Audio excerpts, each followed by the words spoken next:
Hello प्यारे दोस्तों, आप सभी का स्वागत है। प्यारे दोस्तों, सबसे पहले मैं आप लोगों से माफ़ी चाहूँगा कि मैं इस चैनल पर बहुत दिनों बाद वीडियो लेकर आ रहा हूँ।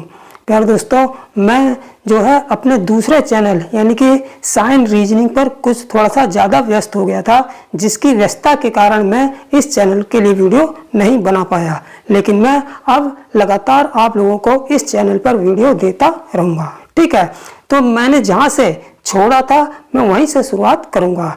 मैंने जो है ट्रेन संबंधित सवाल छोड़े थे और मैंने ये कहा था कि जो लास्ट टॉपिक है, मैंने ट्रेन संबंधित सभी टाइप के सवाल इससे पिछली वाली वीडियो में करा दिए थे और केवल एक जो टॉपिक बचा था ट्रेन संबंधित, वो टॉपिक कौन सा था? ट्रेन एक्सीडेंट वाला। तो आज मैं जो है ट्रेन एक्सीडेंट वाले जो है सवाल कराऊंगा। ठीक है, तो देखिए ट्रेन एक्सीडेंट वाले सवाल थोड़े से लेंथी होते हैं और थोड़े से जो है टिपिकल टाइप के होते हैं, जो समझने में थोड़ी शुरुआत में मुश्किल हो सकती है। लेकिन मैं आप लोगों को केवल 2 शॉर्ट सूत्र यानी कि शॉर्ट ट्रिक सूत्र ऐसे बताऊंगा जिसकी सहायता से आप जो है ट्रेन एक्सीडेंट वाले सवाल जो है केवल एक लाइन में और सेकंडों में हल कर सकते हैं। ठीक है, तो चलिए देर ना करते हुए शुरू करते हैं आज के सवाल। ठीक है, सवाल से पहले मैं आप लोगों को वो 2 शॉर्ट सूत्र बताऊंगा जो ट्रेन एक्सीडेंट वाले सवाल जिनसे हम करेंगे। ठीक है, सूत्र 2 होंगे। एक तो चाल निकालने का सूत्र होगा, एक तय कुल दूरी निकालने का सूत्र होगा। केवल इन 2 सूत्रों की सहायता से आप लोग ट्रेन एक्सीडेंट संबंधित कोई भी सवाल होगा बिल्कुल सेकंडों में एक लाइन में हल कर सकते हैं। ठीक है, तो चलिए देखते हैं सबसे पहले सूत्र। तो ये है शॉर्ट फार्मूला जिसकी सहायता से हम ट्रेन एक्सीडेंट वाले सवाल जो है एक ही लाइन में सेकंडों में करेंगे। ठीक है, लेकिन उससे पहले हम इस शॉर्ट फार्मूले को समझ लेते हैं और उसके बाद जब सवाल कराएंगे तो इसका उपयोग कैसे करेंगे ये सवाल करते हुए समझेंगे। ठीक है, तो सबसे पहले हम फार्मूले को समझ लेते हैं। ठीक, देखिए सबसे पहला जब हमको सवाल दिया जाएगा, ट्रेन एक्सीडेंट वाला सवाल दिया जाएगा, तो हमसे 2 चीज़ें पूछी जाएंगी। या तो ट्रेन की चाल पूछी जाएगी या फिर जो है ट्रेन द्वारा तय कुल दूरी पूछी जाएगी। तो ये दोनों फार्मूले जो हैं शॉर्ट फार्मूले इस तरीके से हैं कि इनकी सहायता से आप एक ही लाइन में सेकंडों में उसको हल कर लेंगे। ठीक है, तो सबसे पहले देखिए ये फार्मूला है। सबसे पहला फार्मूला है कि ट्रेन की मूल चाल यानी कि ट्रेन की चाल ज्ञात करने का फार्मूला क्या है कि ट्रेन की चाल बराबर दुर्घटनाओं के बीच की दूरी। दुर्घटनाओं के बीच की दूरी का मतलब यह है कि जैसे कोई ट्रेन कुछ दूरी चलने के बाद दुर्घटनाग्रस्त हो गई। ठीक है, और जब दुर्घटनाग्रस्त हुई तो उसकी चाल थोड़ी सी बदल गई। ठीक है, जब उसकी चाल बदल गई तो उस चाल से वो कुछ जो है समय लेट हो जाती है अपने गंतव्य स्थान पर पहुंचने में। ठीक है, लेकिन जब यह कहा जाता है कि कोई दूरी दे रखी होती है कि यह दुर्घटना कुछ और दूरी 130 किलोमीटर, 100 किलोमीटर, 50 किलोमीटर, 10 किलोमीटर कुछ और चल के आगे चलकर दुर्घटना होती, तो इसका मतलब 2 दुर्घटनाएं हो गई। एक तो हम कल्पना कर रहे हैं कि यह दुर्घटना कुछ और दूरी चलकर होती और एक दुर्घटना हो रखी है, तो ये दुर्घटना हो रखी है और कुछ और दूरी चलकर होती, तो इन 2 दुर्घटनाओं के बीच की दूरी जो दे रखी होती है वो कौन सी दूरी होती है? जो कहते हैं कि 100 किलोमीटर चल के या 10 किलोमीटर चल के या 20 किलोमीटर चल के दुर्घटना होती, तो यही दूरी जो है 2 दुर्घटनाओं के बीच की दूरी जो है होती है और उसी को यहाँ पर रखना होता है। इसका मतलब यह है यहाँ पर हम 2 और लगा देते हैं, यहाँ पर थोड़ा सा 2 और लगा देंगे जिससे हमको याद रहे कि 2 दुर्घटनाओं के बीच की दूरी यहाँ पर लिखी जाएगी। बटे देरी होने वाले समय में अंतर। अब देखिए देरी वाले 2 समय दे रखे होते हैं। एक तो पहला समय वो दिया होता है कि जब ट्रेन की चाल कुछ कम होती है, उस चाल से वो अपने गंतव्य स्थान पर पहुंचती है और 25 मिनट 30 मिनट लेट होती है। दूसरा हमें यह दिया होता है कि ट्रेन अगर 100 किलोमीटर आगे चलकर खराब होती तब वो इतना लेट होती। तो ये 2 समय हो गए लेट वाले, तो उन दोनों समय का अंतर जो है वो हम यहाँ पर रखेंगे। ठीक है, गुणा दुर्घटना के बाद चाल का अनुपात। तो दुर्घटना के बाद चाल का अनुपात कहाँ से लेंगे? दुर्घटना के बाद चाल जैसे कहते नहीं कि मूल चाल की 3/4 हो गई, 4/5 हो गई, तो जो अगर 4/5 होती तो क्या, तो इस 4/5 का मतलब क्या होगा कि 5 जो है दुर्घटना से पहले की चाल थी और दुर्घटना के बाद चाल कितनी हो गई, 4 हो गई। तो दुर्घटना के बाद चाल का अनुपात कौन सा होगा, 4 होगा। तो इसी टाइप से जो दुर्घटना के बाद चाल का अनुपात होगा वो यहाँ पर रखेंगे। ठीक है, तो इस तरीके से हम ये सारी वैल्यू रख के ट्रेन की मूल चाल निकाल लेंगे। अब आते हैं ट्रेन द्वारा तय कुल दूरी। ठीक है, देखिए ट्रेन द्वारा तय कुल दूरी बराबर कितना होता है, ट्रेन द्वारा तय कुल दूरी होती है, एक तो दुर्घटना से पहले जो चली दूरी होती है, एक दुर्घटना से पहले चली दूरी प्लस दुर्घटना के बाद तय दूरी, दुर्घटना से पहले चली दूरी प्लस दुर्घटना के बाद तय दूरी। ठीक है, तो दुर्घटना से पहले जो दूरी चली दूरी होती है वो तो जो है क्वेश्चन में दी होती है कि ट्रेन 100 मीटर चलने के बाद दुर्घटना हुई, 200 मीटर चलने के बाद दुर्घटना हुई, तो वो तो क्वेश्चन में दी होती है। लेकिन दुर्घटना के बाद तय दूरी जो उसकी चाल कम हो जाती है, उसके बाद जो तय दूरी होती है वो हम कहाँ से निकालते हैं, वो हम इस फार्मूले से निकालेंगे।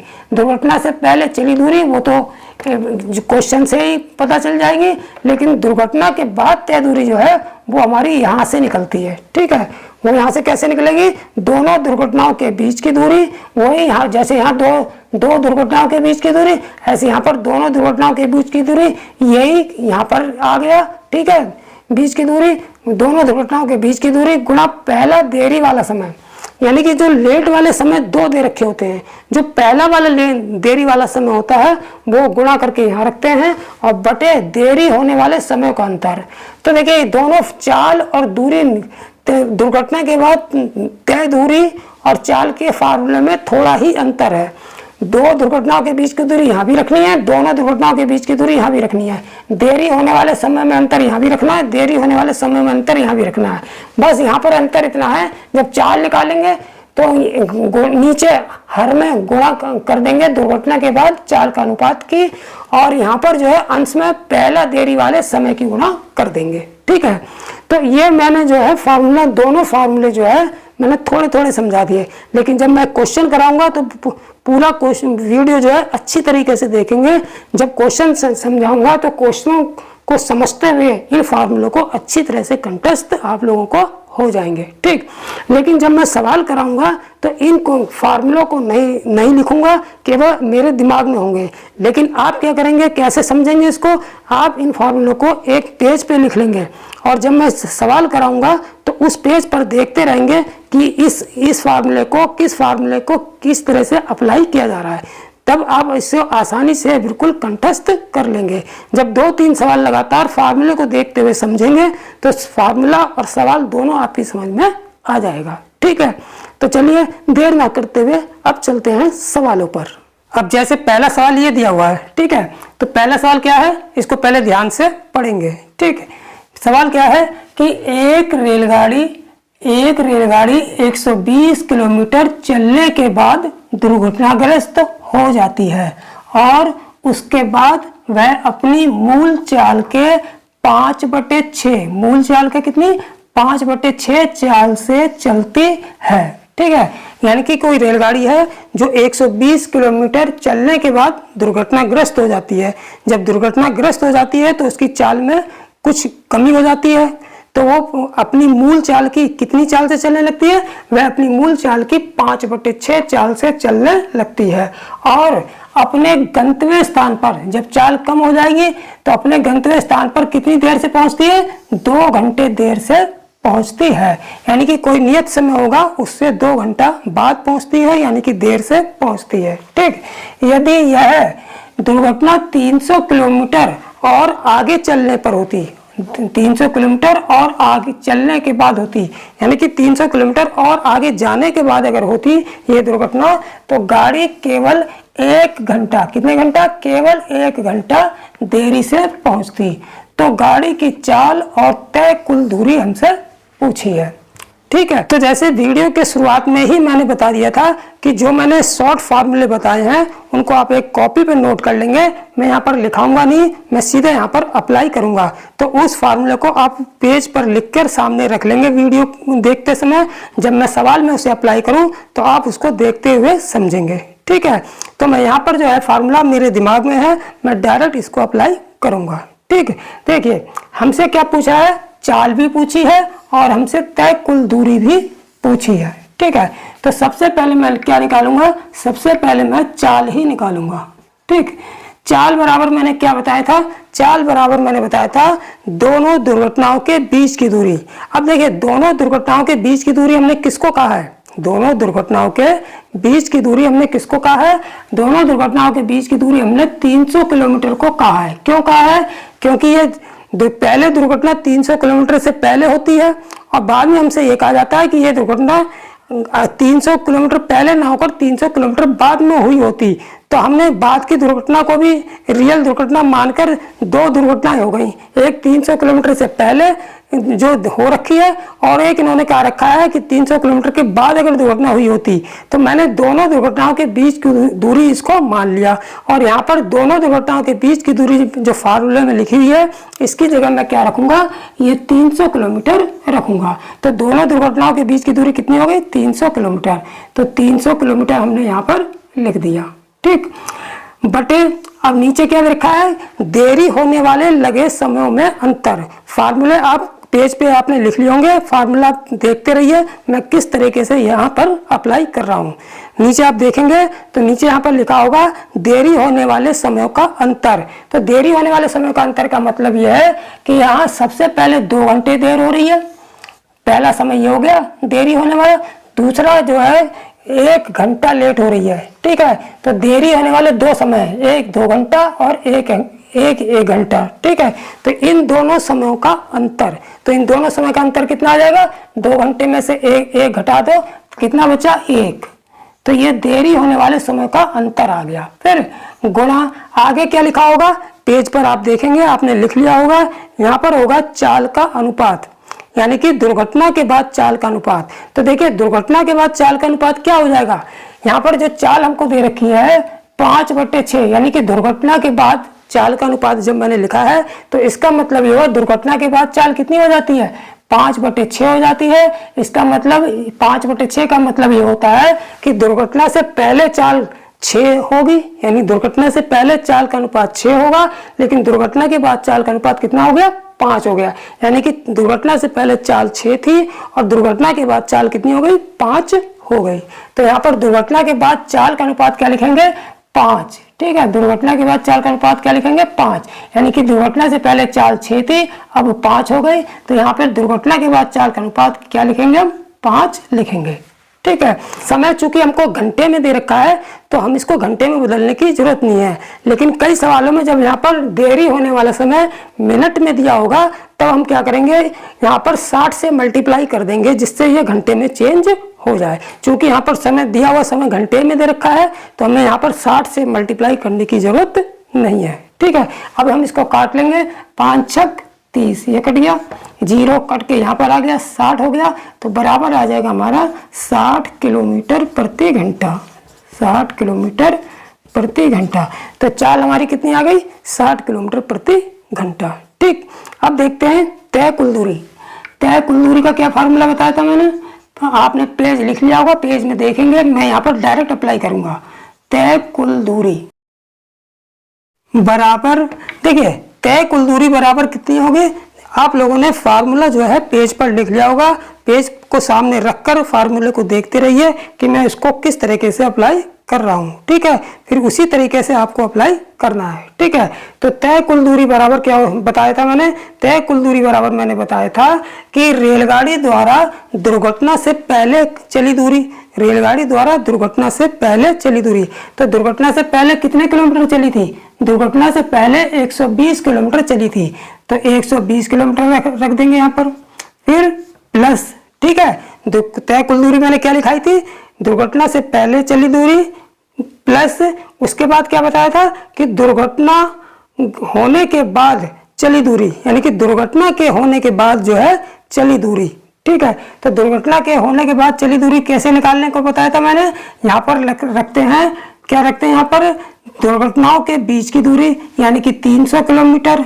ठीक है, दुर्घटनाओं के बीच की दूरी यानी कि 300 किलोमीटर बटे या देखिए दुर्घटनाओं के बीच की दूरी बटे देरी होने वाले समयों में अंतर, ये दो चीजें तो यहाँ पर सेम रहेंगी। तो 300 बटा दुर्घटना देरी होने वाले समय का अंतर कितना हो जाएगा, क्योंकि 2 घंटा दे रखा है, एक पहला समय देरी होने वाला 2 घंटा दे रखा है और दूसरा समय 1 घंटा दे रखा है, दोनों का अंतर कितना हो गया 1 घंटा। ठीक है, अब यहाँ पर क्या करेंगे, गुणा यहाँ पर क्या आएगा, यहाँ पर मैंने बताया था देरी होने वाला पहला समय। अब देरी होने वाला पहला समय कौन सा होगा, देरी होने वाला पहला समय ये हो गया हमारा 2 घंटा, क्योंकि पहला समय इसको मैंने क्यों लिया, क्योंकि ये दुर्घटना जो 300 किलोमीटर से पहले जो दुर्घटना होती है उसके कारण जो है 2 घंटा लेट होती है। और दूसरा जो लेट होने वाला जो समय है वो तब का है जब हम ये मान लेते हैं कि अगर दुर्घटना 300 किलोमीटर के बाद होती।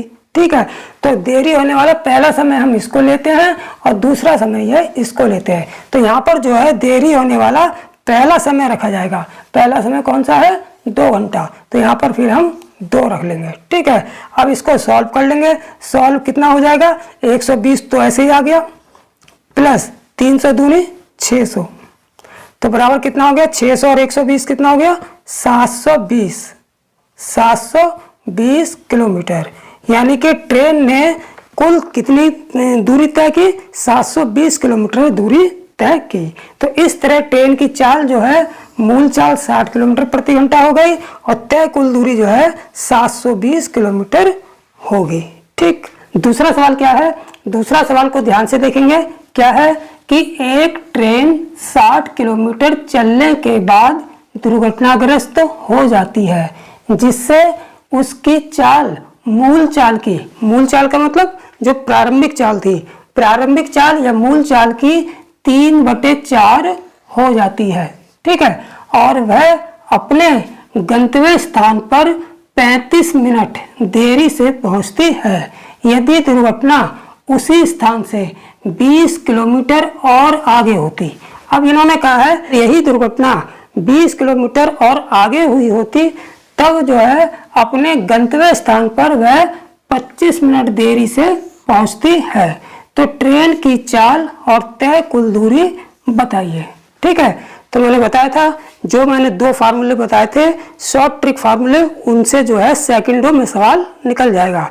तो आप लोग पेज पर नजर गड़ाए रखिए, जो फार्मूले मैंने लिखाए हैं उनको आपने पेज पर लिखकर सामने रखा होगा। ठीक है, तो सबसे पहले जब मैं क्या निकालूंगा, सबसे पहले ट्रेन की चाल निकालूंगा। तो पहला फार्मूला क्या का लगाएंगे, चाल का। सबसे पहले हम क्या निकालेंगे, चाल। चाल के लिए मैंने क्या बताया था, चाल के लिए मैंने बताया था कि दोनों दुर्घटनाओं के बीच की दूरी। तो दोनों दुर्घटनाओं के बीच की दूरी कौन सी होती है, दोनों दुर्घटनाओं के बीच की दूरी वो दूरी होती है जो वो लोग मानते हैं कि ये दुर्घटना इतने किलोमीटर बाद हुई होती, इतने किलोमीटर बाद हुई होती। तो दोनों दुर्घटनाओं के बीच की दूरी का मतलब ये वाली दूरी यानी कि 20 किलोमीटर। ठीक है, तो यहाँ पर हमने क्या लिख लिया 20। ठीक, बटे यहाँ पर क्या लिखा जाता है, देरी होने वाले जो समय होते हैं उनका अंतर। तो देरी होने वाले 2 समय हमको दिए होते हैं। पहला जो दिया होता है, पहला कौन सा समय है, पहला 35 मिनट देरी से होती है। पहला समय वो होता है जो 20 किलोमीटर से पहले दुर्घटना होती है। तो जब 20 किलोमीटर से पहले दुर्घटना होती है तो उस दुर्घटना के कारण जो ट्रेन लेट होती है तो उस समय को हम पहला समय मानेंगे, इस देरी होने वाले समय को हम दूसरा समय मानते हैं। तो इन दोनों समयों का अंतर यहाँ पे लिखा जाएगा। यहाँ पर दोनों दुर्घटनाओं के बीच की दूरी यानी कि 20 किलोमीटर, फिर नीचे लिखा जाएगा देरी होने वाले समयों का अंतर, यानी कि पहला समय 35 मिनट, दूसरा समय 25 मिनट। दोनों का अंतर निकालेंगे तो कितना आ जाएगा, 35 में से 25 गया 10 मिनट। कितना आ गया 10 मिनट। ठीक है, और गुणा, फिर यहाँ पर क्या लिखा जाता है, यहाँ पर लिखा जाता है चाल का अनुपात। कौन सी चाल का अनुपात, दुर्घटना के बाद वाली चाल का अनुपात। ठीक है, तो देखिए दुर्घटना के बाद चाल मूल चाल की 3/4 हो जाती है। 3/4 का मतलब ये हुआ कि दुर्घटना से पहले चाल जो है 4 थी, दुर्घटना के बाद चाल 3 हो गई। तो दुर्घटना के बाद चाल का अनुपात कितना हो गया 3। तो इसी 3 को हमको यहाँ पर रखना है। ठीक है, अब यहाँ पर क्या रखेंगे, अगर समय यहाँ पर देरी होने वाले समय का अंतर अगर मिनट में है तो इसको घंटे में चेंज करने के लिए हम यहाँ पर 60 से गुणा कर देंगे। अगर यहाँ समय जो है घंटे में ही होगा तब हम यहाँ 60 से गुणा नहीं करेंगे, जैसा कि पहले वाले सवाल में समय घंटे में दे रखा था तब हमने यहाँ 60 से गुणा नहीं की थी। क्योंकि यहाँ समय का जो अंतर है वो मिनट में है, इसलिए यहाँ इसको घंटे में चेंज करने के लिए 60 से गुणा कर देंगे, क्योंकि 1 घंटे में 60 मिनट होते हैं। अब ये सब फार्मूला पूरा लिख लिया है, ठीक है। अब इसको हम सिंप्लीफाई करेंगे तो देखिए 10 दूनी 20 ये कट गया, 3 20 60 ये कट गया, 20 दूनी 40 यानी कि 40 किलोमीटर प्रति घंटा, यानी कि ट्रेन की चाल कितनी आ गई, 40 किलोमीटर प्रति घंटा, ठीक। अब निकालेंगे तय कुल दूरी, ठीक। तो दूसरा क्या पूछा हमसे, तय कुल दूरी। तय कुल दूरी कैसे निकालते हैं, सबसे पहले हम वो दूरी लिखते हैं जो जिससे जितनी चलने के बाद दुर्घटना होती है। तो दुर्घटना से पहले ट्रेन कितनी चली है, दुर्घटना से पहले ट्रेन 60 किलोमीटर चली है, तो सबसे पहले तो हम 60 लिख लेंगे, प्लस इसके बाद क्या लिख लेंगे कि दुर्घटना के बाद यानी कि दुर्घटना होने के बाद कितनी दूरी तय की वो यहाँ पर निकालेंगे। उसे कैसे निकालते हैं, सबसे पहले यही लिख लेते हैं दोनों दुर्घटनाओं के बीच की दूरी बटे देरी होने वाले दोनों समय का अंतर, ठीक है। और यहाँ पर गुणा किससे गुणा करेंगे, कुल दूरी निकालने के लिए दुर्घटनाओं के बाद दुर्घटना के बाद तय दूरी निकालने के लिए सबसे पहले लिखेंगे दोनों दुर्घटनाओं के बीच की दूरी बटे देरी होने वाले समय का अंतर, गुणा यहाँ पर कौन सा समय लिखेंगे, यहाँ पर वो समय लिखेंगे देरी होने वाला पहला समय। देरी होने वाला पहला समय कौन सा है, 35 मिनट, तो यहाँ पर क्या लिख लेंगे हम 35, ठीक है। अब यहाँ पर 60 से हम गुणा नहीं करेंगे, क्यों नहीं करेंगे, क्योंकि ये समय है ये भी मिनट में है और ये समय का अंतर जो 10 है ये भी मिनट में है, तो मिनट से मिनट कट जाएंगे, इसलिए यहाँ पर 60 से गुणा करने की जरूरत नहीं है, ठीक है। अब इसको सिंप्लीफाई कर लेंगे, 10 दूनी 20 हो गया, 35 दूनी 70, तो 60 प्लस 70 बराबर 130 किलोमीटर, यही हमारा आंसर हो जाएगा, ठीक। तो तय कुल दूरी कितनी आ गई, 130 किलोमीटर, और चाल कितनी आ गई, 40 किलोमीटर प्रति घंटा, ठीक। तीसरा सवाल क्या है, तीसरा सवाल यह है कि एक ट्रेन 200 किलोमीटर चलने के बाद दुर्घटनाग्रस्त हो जाती है, ठीक है, जिससे उसकी चाल मूल चाल की 4/5 हो जाती है। यानी कि कोई ट्रेन है जो 200 किलोमीटर चलने के बाद दुर्घटनाग्रस्त हो जाती है, जिससे उसकी चाल जो है मूल चाल की यानी कि प्रारंभिक चाल की 4/5 हो जाती है, और वह अपने गंतव्य स्थान पर 45 मिनट देरी से पहुंचती है। यदि दुर्घटना उसी स्थान से 40 किलोमीटर और आगे होती तो ट्रेन गंतव्य स्थान पर 30 मिनट देरी से पहुंचती। तो ट्रेन की चाल और तय कुल दूरी बताओ, यानी कि ट्रेन की चाल और तय कुल दूरी हमसे पूछी है, ठीक है।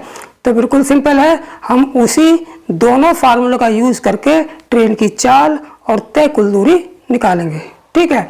तो सबसे पहले हम क्या करते हैं, सबसे पहले जो है हम चाल निकालेंगे, ठीक है। अब तो आप लोगों को 2 सवाल मैं करा चुका हूँ, ये तीसरा सवाल है। उन 2 सवालों से आप लोगों का जो है फार्मूला को अप्लाई करने का ट्रिक दिमाग में पूरी तरह से बैठ गया होगा, ठीक है। तो अब जब मैं तीसरे सवाल को कराऊंगा तो आप बिल्कुल परफेक्ट होंगे, ठीक है। तीसरे सवाल में सबसे पहले मैं क्या निकालूंगा, सबसे पहले चाल निकालूंगा, ठीक है। चाल निकालने के लिए हम क्या करते हैं, चाल निकालने के लिए सबसे पहले क्या लिखेंगे, दोनों दुर्घटनाओं के बीच की दूरी, यानी दोनों दुर्घटनाओं के बीच की दूरी, इसका मतलब 40 किलोमीटर है, तो 40 मैंने यहाँ लिख दिया, बटे उसके बाद क्या लिखेंगे, देरी होने वाले समयों का अंतर। देरी होने वाले 2 समय हैं, एक तो 45 मिनट है और एक कौन सा है हमारा 30 मिनट, तो इन दोनों का अंतर कितना होगा, 45 में से 30 गए 15, ठीक है। उसके बाद क्या करेंगे, यहाँ पर गुणा लिखेंगे और गुणा के यहाँ पर क्या लिखेंगे, यहाँ पर जो है दुर्घटना के बाद चाल का अनुपात। तो दुर्घटना के बाद चाल जो है मूल चाल की 4/5 हो जाती है। 4/5 का मतलब यह है कि दुर्घटना से पहले चाल 5 थी, दुर्घटना के बाद चाल जो है 4 हो गई है। तो दुर्घटना के बाद चाल का अनुपात कितना हो गया? 4। तो यहाँ पर जो है दुर्घटना के बाद चाल का अनुपात 4 रखेंगे। ठीक है, अब यहाँ पर 60 से मल्टीप्लाई करेंगे। क्यों? क्योंकि ये जो देरी होने वाले जो समय का अंतर 15 दे रखा है, ये मिनट में है। इसको घंटे में चेंज करने के लिए हम यहाँ पर 60 से मल्टीप्लाई कर देंगे। ठीक, अब इसको जो है सिंप्लीफाई कर लेंगे। 15 चौक 60 हो गया, 4 धाम 40 हो गया, 10 चौक 40, यानी कि ट्रेन की चाल कितनी आ गई? 40 किलोमीटर प्रति घंटा। ठीक, ये तो चाल आ गई। अब हम तय कुल दूरी निकाल लेंगे। दूसरा फार्मूला तय कुल दूरी। तय कुल दूरी, तय कुल दूरी कैसे निकालते हैं? सबसे पहले दुर्घटना से पहले चली दूरी लिखेंगे। दुर्घटना से पहले कितनी दूरी चली थी ट्रेन ने? 200 किलोमीटर। तो यहाँ पर हमने 200 किलोमीटर लिख लिया। अब दुर्घटना के बाद चली दूरी निकाल लेंगे। दुर्घटना के बाद चली दूरी कैसे निकालते हैं? सबसे पहले लिखते हैं दोनों दुर्घटनाओं के बीच की दूरी 40, ठीक है, बटे नीचे दोनों समयों का अंतर, देरी होने वाले दोनों समयों का अंतर कितना आया था? 15। 45 में से 30 गए 15, ठीक है, गुणा 40 के लिखने के बाद गुणा करेंगे का निशान लगाएंगे। इसके बाद यहाँ क्या लिखेंगे? देरी होने वाला पहला समय। देरी होने वाला पहला समय कौन सा है? 45 मिनट। तो यहाँ पर क्या लिखेंगे? 45। ठीक है, अब 60 से मल्टीप्लाई यहाँ नहीं करेंगे। क्यों नहीं करेंगे? क्योंकि ये 45 जो समय दे रखा है ये भी मिनट में है, 15 जो समय देरी होने वाले समय का अंतर निकला ये भी मिनट में है, मिनट से मिनट कट जाएगा, इसलिए हम जो है यहाँ पर 60 से मल्टीप्लाई नहीं करेंगे। ठीक, अब इसको सिंप्लीफाई कर लेते हैं। 15 तिया 45 कट गया, 40 तिया 120, यानी कि 200 प्लस 120 बराबर कितना हो गया? 320 किलोमीटर। यानी कि ट्रेन द्वारा तय कुल दूरी कितनी है? 320 किलोमीटर होगी। ठीक है, चौथा सवाल क्या है? सवाल सबसे पहले पूरा अच्छी तरीके से पढ़ेंगे और उसको समझेंगे। ठीक, तो देखिए क्या सवाल है। एक कार सवार को ए से बी तक 230 किलोमीटर की दूरी तय करनी है। ठीक है, तो देखिए अब की बार जो है हमको टोटल दूरी, यानी कि जो हम तय कुल दूरी पिछले सवालों में निकाल रहे थे, हमको तय कुल दूरी पहले से ही दे रखी है कि कोई कार सवार है, उसे ए से बी तक 230 किलोमीटर की दूरी तय करनी है। ठीक है, आगे क्या कह रहा है कि एक निश्चित दूरी तय करने के बाद कार खराब हो जाती है। अब कोई निश्चित दूरी तय की होगी, उसके बाद कार क्या हो गई? खराब हो गई। ठीक है, और वह अपनी मूल चाल की 3/4 चाल से चलने लगती है, जिससे बी पर, यानी कि जो गंतव्य स्थान कौन सा है? बी पॉइंट जो है उसका गंतव्य स्थान है। तो गंतव्य स्थान पर यानी कि पॉइंट बी पर वो 60 मिनट देरी से पहुंचती है। यदि कार 30 किलोमीटर और चलने के बाद, यानी कि कुछ निश्चित दूरी के बाद चलने के बाद कार खराब हुई थी, उस निश्चित दूरी जहाँ पर कार खराब हुई थी उससे कितना? उससे 30 किलोमीटर और चलने के बाद कार अगर खराब होती तो वह पहले से 12 मिनट जो है पहले बी पर पहुंचती। ठीक है, तो यहाँ पर देखिए सबसे पहली चीज यह है क्योंकि यहाँ पर थोड़ा सा समझने की बात है। उन्होंने ये कहा है कि अगर कार जो है 30 किलोमीटर चल और यानी कि जहाँ पर कार दुर्घटना हुई थी वहाँ से 30 किलोमीटर और चलने के बाद अगर कार खराब हुई होती तब वह पहले से 12 मिनट पहले बी पर पहुँचती। पहले से 12 मिनट पहले बस यहाँ पर थोड़ा सा ध्यान देने की जरूरत है। पहले से 12 मिनट पहले का मतलब ये हो गया कि जो पहले वाला जो समय दे रखा है 60 मिनट, इससे 12 मिनट पहले बी पर पहुंचती। अगर पहले वह 60 मिनट देरी से पहुंच रही है, यानी कि पहले 60 मिनट अगर देरी से पहुंच रही है तो इस 60 मिनट के से 12 मिनट पहले, तो 60 मिनट से 12 मिनट पहले समय कौन सा हो जाएगा? 60 में से हमको 12 घटाना है, 60 में से 12 गए 48, यानी कि यहाँ पर जो कार है वो 48 मिनट लेट हो रही है। यानी कि यहाँ 60 मिनट देरी से पहुंच रही है और यहाँ पर जो कार जो है पहले से 12 मिनट पहले का मतलब 60 में से 12 घटा देंगे 48 मिनट, यानी कि यहाँ पर जो कार है वो 48 मिनट देरी से पहुंचती है। ठीक है, तो शुरुआत से वह दूरी ज्ञात करो। अब तो वो शुरुआत से वो दूरी ज्ञात करनी है जहाँ पर कार का एक्सीडेंट हुआ था, यानी कि खराब हुई थी। ठीक है, जहाँ कार खराब हुई थी, तथा कार की चाल भी बताओ, और कार की चाल भी हमसे पूछी है। ठीक, तो सबसे पहले तो हम वो दूरी निकालेंगे। सबसे पहले अब हम क्या निकालेंगे, वो दूरी निकालेंगे जहाँ पर कार खराब हुई थी। ठीक, तो वो दूरी कैसे निकालेंगे, देखिए कार खराब हुई थी जहाँ पर, वो दूरी कैसे निकालेंगे, टोटल दूरी कितनी दे रखी है, टोटल दूरी हमको दे रखी है 230।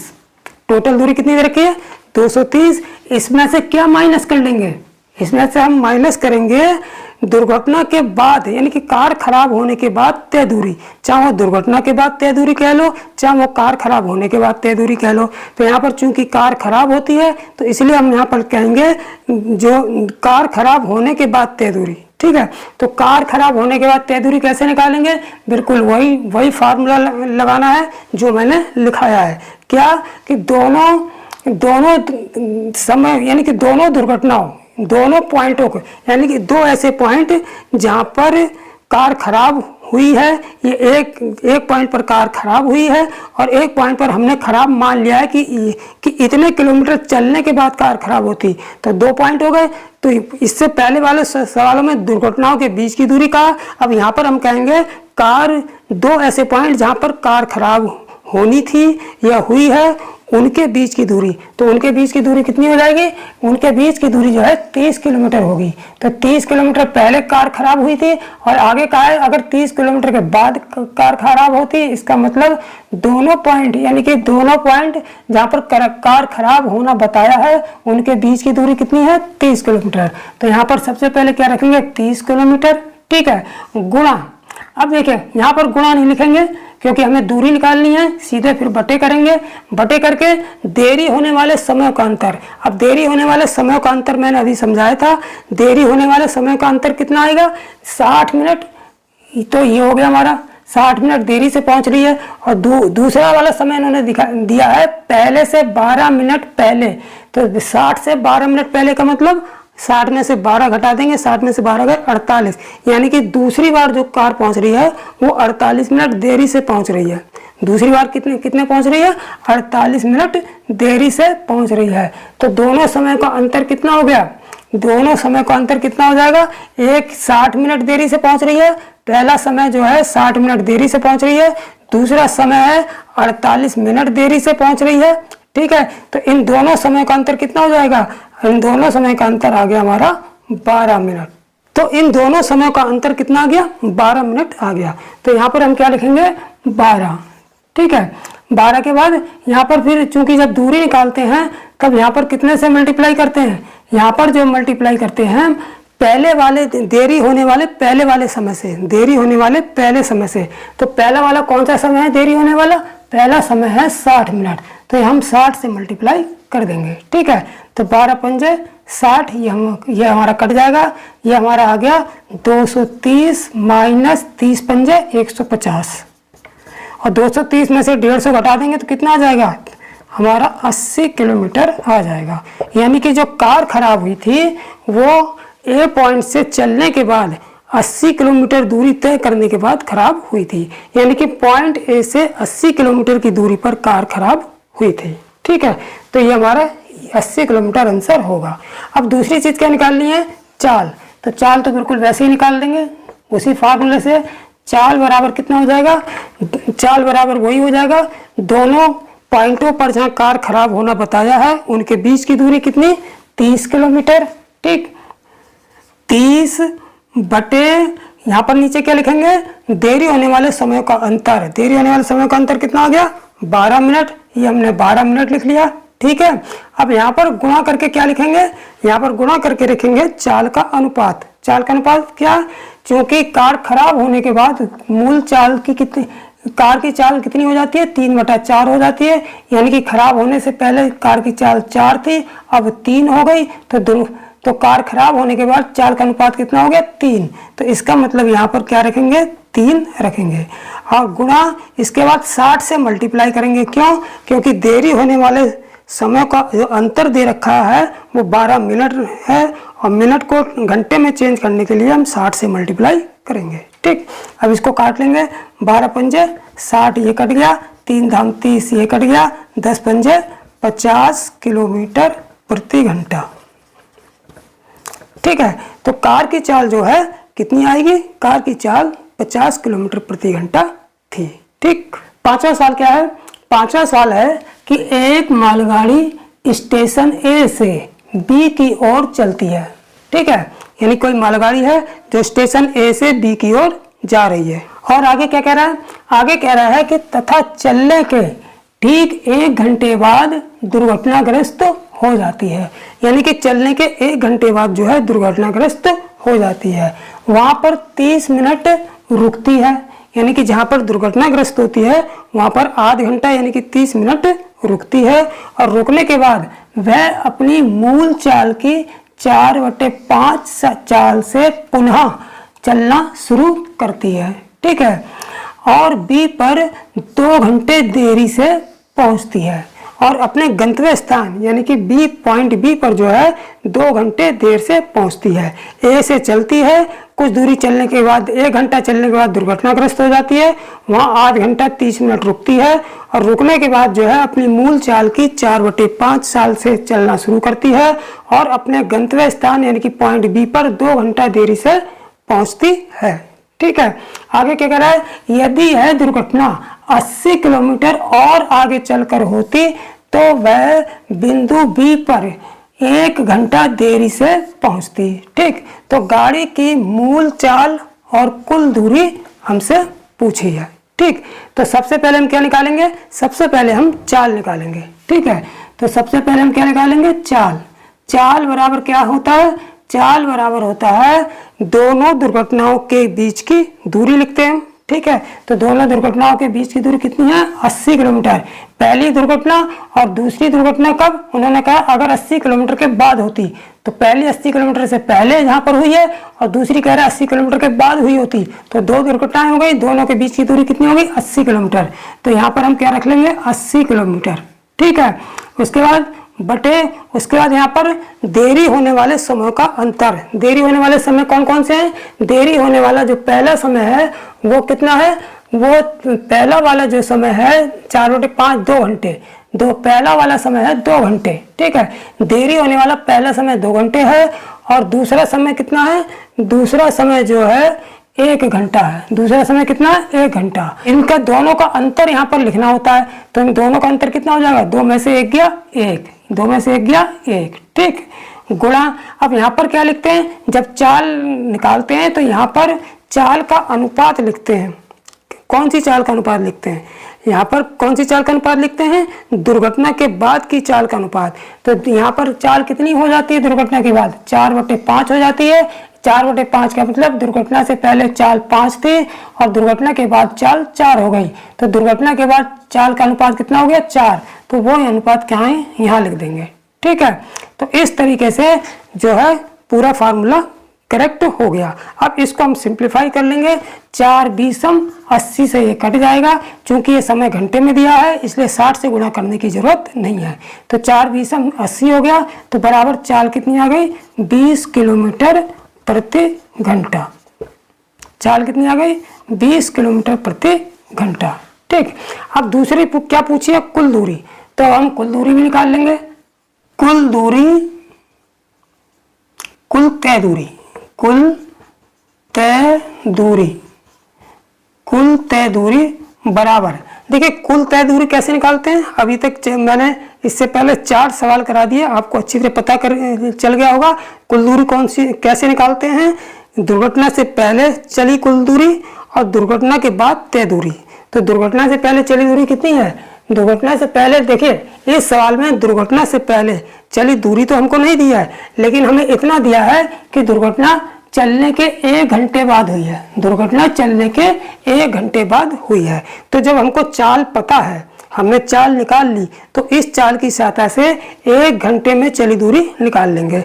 तो वो दूरी जो होगी वो होगी जो मालगाड़ी चलने के उतनी दूरी चलने के बाद दुर्घटना हुई होगी। ठीक है, क्योंकि 1 घंटे के बाद दुर्घटनाग्रस्त होती है, तो 1 घंटे में चली दूरी निकाल लेंगे। क्योंकि चाल हमारी कितनी है, 20 किलोमीटर प्रति घंटा। 20 किलोमीटर प्रति घंटा का मतलब 1 घंटे में 20 किलोमीटर जाती है। 1 घंटे में कितनी जा रही है, 20 किलोमीटर। इसका मतलब है दुर्घटना कब हुई है, 1 घंटे बाद हुई है। इसका मतलब क्या है कि दुर्घटना कब हुई है, 20 किलोमीटर चलने के बाद हुई है। तो यहाँ पर तय कुल दूरी कैसे निकालते हैं, दुर्घटना से पहले चली दूरी। तो यहाँ दुर्घटना से पहले चली दूरी कितनी हो गई, 20 किलोमीटर। तो यहाँ पर 20 लिख लेंगे प्लस फिर दुर्घटना के बाद तय दूरी। अब दुर्घटना के बाद तय दूरी कैसे निकालते हैं, उसके लिए हमने फार्मूला लिखा हुआ है। ठीक है, क्या फार्मूला, यानी कि दोनों दुर्घटनाओं के बीच की दूरी 80, ठीक है, गुणा देरी होने वाला पहला समय। देरी होने वाला पहला समय कौन सा है, 2 घंटे। तो यहाँ पर 2 लिख लेंगे बटे नीचे क्या लिखते हैं हम, नीचे देरी होने वाले समय का अंतर है। देरी होने वाले समय का अंतर कितना हो जाएगा, पहला समय 2 घंटा है, दूसरा 1 घंटा है। इन दोनों का अंतर 2 में से 1 गया 1। ठीक है, बस कंप्लीट फार्मूला हो गया। अब सिंप्लीफाई कर लेंगे।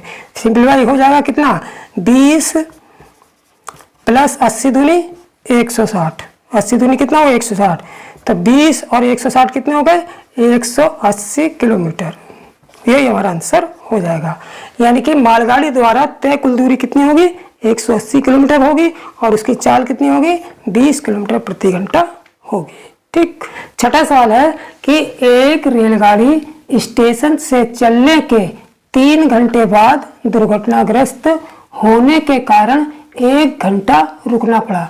यानी कि एक रेलगाड़ी है जिसको स्टेशन से चलने के 3 घंटे बाद दुर्घटनाग्रस्त हो गई और दुर्घटनाग्रस्त होने के कारण 1 घंटा उसको रुकना पड़ा। ठीक है, आगे क्या कह रहा है कि इसके बाद वह अपनी मूल गति की 75%, मूल गति की 75%। देखिए, अब इन्होंने ये नहीं कहा है, अब इन्होंने जो है अनुपात में नहीं दिया है कि मूल गति की 4/5, मूल गति की 3/4, इस तरीके से नहीं दिया है, बल्कि इसको प्रतिशत में दे दिया कि मूल गति की 75% गति से आगे बढ़ती है। मूल गति की 75% गति से आगे बढ़ती है और अपने गंतव्य पर 4 घंटा देरी से पहुंचती है। 4 घंटा देरी से पहुंचती है। यदि दुर्घटना 150 यानी कि 150 किलोमीटर और आगे चलकर होती तो गाड़ी केवल 3.5 घंटा देरी से पहुंचती। ठीक है, तो गाड़ी की मूल चाल और तय कुल दूरी हमसे पूछी है। ठीक है, तो देखिए यहाँ पर जो मूल गति की 75%, दुर्घटना के बाद जो गाड़ी की चाल है वो मूल चाल का 75% हो गई। तो इसको हम क्या करेंगे, अनुपात में कन्वर्ट कर लेंगे, यानी कि प्रतिशत को अनुपात में कन्वर्ट कर लेंगे। ठीक है, तो देखिए यहाँ पर जब इसको कन्वर्ट करेंगे तो 75% को जब अनुपात में कन्वर्ट करेंगे तो कितना हो जाएगा, 75% का मतलब 75/100। तो 25 या 75, 25 चौक 100, कितना आ गया, 3/4। यानी कि जो गाड़ी की चाल है वो पहले की 3/4 हो जाती है। यानी कि दुर्घटना से पहले गाड़ी की चाल 4 थी और दुर्घटना के बाद जो है गाड़ी की चाल कितनी हो गई, 3 हो गई। ठीक है, तो जब भी प्रतिशत में देंगे तो उसको जो है अनुपात में कन्वर्ट कर लेंगे। ठीक है, अब देखिए सबसे पहले हम क्या निकालेंगे, सबसे पहले हम चाल निकालेंगे। क्योंकि चाल बराबर कितना बताया था मैंने, गाड़ी की चाल बराबर दोनों दुर्घटनाओं के बीच की दूरी। तो दोनों दुर्घटनाओं के बीच की दूरी यहाँ कितनी है, यहाँ पर 150 किलोमीटर है। क्योंकि 150 किलोमीटर पहले दुर्घटना होती है और आगे ये कहता है अगर दुर्घटना 150 किलोमीटर के बाद होती तो दोनों दुर्घटनाओं के बीच की दूरी हमने क्या ले लिया, 150 किलोमीटर। तो यहाँ पर हमने 150 किलोमीटर लिख लिया। ठीक है, बटे देरी होने वाले, अब देरी होने वाले दोनों समय का अंतर। तो देरी होने वाला पहला समय तो हमारा 4 घंटे है और दूसरा समय कितना है, दूसरा समय है हमारा 3.5 घंटा। तो इन दोनों का अंतर कितना हो गया, 4 में से 3.5 घटा देंगे, कितना हो गया, आध घंटा। कितना, आध घंटा। यहाँ आधा लिख देंगे गुणा। अब गुणे के बाद यहाँ पर क्या लिखेंगे, चाल का अनुपात। कौन सा चाल का अनुपात? दुर्घटना के बाद चाल का अनुपात। तो दुर्घटना के बाद चाल कितनी थी? दुर्घटना से पहले चाल जो 4 थी, बाद कितनी हो गई? 3 हो गई। तो दुर्घटना के बाद चाल का अनुपात क्या लिख देंगे यहाँ पर? 3। ठीक है। अब 60 से गुणा करनी नहीं है, क्योंकि जो देरी होने वाले समय का अंतर है वो हमने घंटे में रखा हुआ है। ठीक। अब ये देखिए 1/2 है, तो क्रॉस मल्टीप्लाई से ये ऊपर चला जाएगा, तो कितना हो जाएगा? 150 गुणा 2 बटे यहाँ क्या बचा है? 1 गुणा 3। ठीक। 3 50 से ये कट जाएगा। ठीक है। 1 को तो कैलकुलेट करते नहीं है। ठीक है। तो 50 दूनी कितना हो गया? 100। यानी कि गाड़ी की जो चाल थी वो 100 किलोमीटर प्रति घंटा थी। गाड़ी की चाल कितनी थी? 100 किलोमीटर प्रति घंटा थी। अब हमको क्या निकालना है? तय कुल दूरी। तो तय कुल दूरी निकाल लेंगे। तय कुल दूरी। तो तय कुल दूरी कैसे निकालते हैं? दुर्घटना से पहले चली दूरी प्लस दुर्घटना के बाद तय दूरी। तो दुर्घटना से पहले चली दूरी लिख लेंगे। कभी कभी दूरी हमको दे देंगे और कभी कभी हमको समय दे देंगे। कभी कभी दूरी नहीं देंगे, हमको समय दे देंगे कि 1 घंटे के बाद दुर्घटना हुई, 2 घंटे के बाद। तो जब समय देंगे तब हम दूरी निकाल लेंगे, क्योंकि हम चाल तो निकाल ही लेते हैं। तो इसी चाल की सहायता से 1 घंटे बाद अगर दुर्घटना हुई है या 2 घंटे के बाद दुर्घटना हुई है, तो उस समय में तय दूरी निकाल लेंगे, तो पता चल जाएगा हमें कि कितनी दूरी चलने के बाद दुर्घटना हुई है। जैसे यहाँ पर क्या रखा है कि 3 घंटे के बाद दुर्घटना हुई। तो जब हमको चाल पता है तो 3 घंटे में चली दूरी निकाल लेंगे। तो जब इसकी चाल कितनी है? 100 किलोमीटर प्रति घंटा। तो दूरी कितनी होगी? दूरी बराबर चाल गुणा समय। तो चाल तो हमारी 100 किलोमीटर प्रति घंटा से गाड़ी चल रही है और 3 घंटे के बाद दुर्घटना हुई है, तो 3 घंटे में चली दूरी हम निकाल लेंगे। दूरी बराबर चाल गुणा समय, यानी कि 3 गुणा 100। या इस तरीके से भी कह सकते हैं कि जब चाल 100 किलोमीटर प्रति घंटा है, 1 घंटे में 100 किलोमीटर चल रही है, तो 3 घंटे में कितनी चलेगी? 3 घंटे में 3 गुणा 100 किलोमीटर चलेगी। ठीक है। तो ये हो गई हमारी दुर्घटना से पहले चली दूरी। ठीक है। अब प्लस करेंगे दुर्घटना के बाद तय दूरी। दुर्घटना के बाद तय दूरी कैसे निकालते हैं? दोनों दुर्घटनाओं के बीच की दूरी, यानी कि 150 बटे दोनों देरी होने वाले समयों का अंतर कितना निकाला था? 1/2 निकाला था। ठीक है। गुणा ऊपर इसमें गुणा कर देंगे दूरी 150 किलोमीटर में, फिर गुणा किससे करते हैं? पहला समय। कौन सा पहला समय? देरी होने वाला पहला समय। तो देरी होने वाला पहला समय कौन सा है? 4 घंटा। तो यहाँ हम 4 से गुणा कर देंगे बराबर। अब देखिए 100 कितना हो गया? 300 प्लस यहाँ पर क्या आ गया? ये 1/2 है, क्रॉस मल्टीप्लाई से ऊपर पहुंच जाएगा, तो कितना हो जाएगा? 150 गुणा 4 गुणा ये 2 ऊपर पहुंच गया। ठीक है। तो बराबर आ गया 300 प्लस 4 दूनी 8 और 15 8 120, यानी कि 1200। तो इसकी गुणा 1200 आ गई। तो 300 1200 कितना हो गया? 1500, यानी कि 1500 किलोमीटर। यानी कि ट्रेन ने जो है कुल कितने किलोमीटर की दूरी तय की?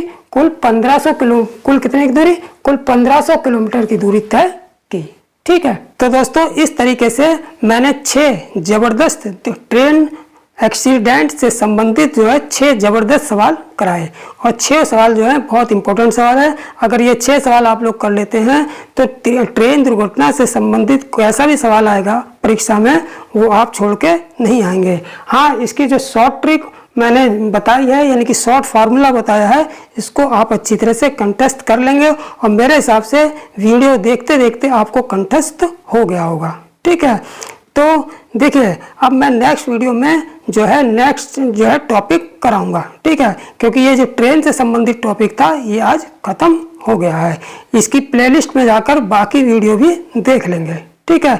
और हाँ, अगर वीडियो पसंद आ रहा है तो लाइक जरूर ठोक देना, और जिन्होंने अब तक चैनल को सब्सक्राइब नहीं किया वो सब्सक्राइब भी कर लेना। ठीक है। तो नेक्स्ट टॉपिक में त्रिकोणमिति का शुरुआत करूंगा, यानी कि ट्रिग्नोमेट्री में शुरू करूंगा। तो जिन छात्रों को अभी त्रिकोणमिति रह गई है, जिन्होंने त्रिकोणमिति अच्छी तरीके से पढ़ना है, तो इस चैनल को जरूर सब्सक्राइब कर लें, क्योंकि नेक्स्ट टॉपिक में जो है त्रिकोणमिति का शुरुआत करूंगा। ठीक है। तो दोस्तों नेक्स्ट वीडियो में हम फिर मिलते हैं त्रिकोणमिति के बिल्कुल शुरुआती टॉपिक के साथ। ठीक है। तब तक के लिए जय हिंद, जय भारत।